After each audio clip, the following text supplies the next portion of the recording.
So today we're going to look at perpendicular lines. So when we have parallel lines, two lines parallel, same gradient.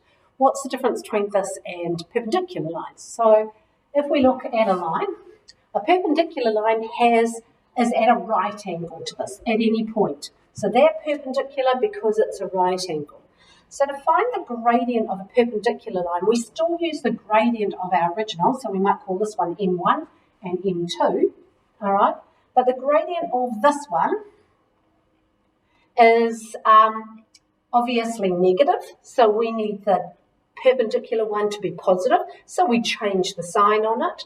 This one goes a long way up and a little way across. This one goes a little way up and a long way across. So we actually turn it over. So the relationship between the first gradient and the second gradient is that the second gradient, we make the negative reciprocal of this one. All right? So that means that together, M1 and times M2 must equal -1. And that's quite an important fact because we use that in proving that lines are perpendicular. So if we've got an equation on, let's say, y equals 1/2 x plus 2, and we want to find a perpendicular line to that, right, then we're interested in the gradient. So here the gradient is 1/2. So the perpendicular gradient is, make it negative, and 1 over means the reciprocal. So we're going to have 2 over 1. So these two gradients, -2 times 1/2 is -1, these are perpendicular.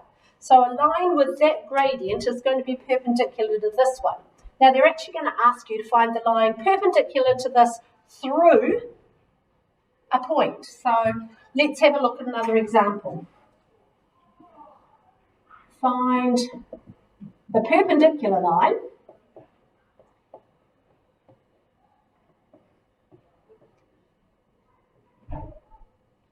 to y equals -3x plus 1 through the point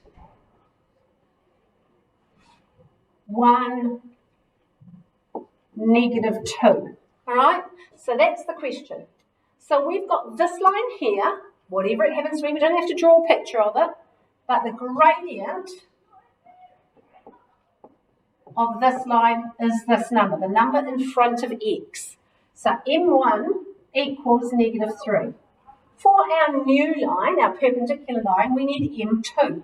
And M2 is going to be the negative. So -3, and we need to make it the reciprocal. So actually, the reciprocal of this is 1 over 3, and negative and negative is a positive. So the new gradient for our perpendicular line is 1/3. All right? Now we have to make it go through this point here. So now we use our y minus y1 equals M2 x minus x1 formula. So this is x1 and y1. So we've got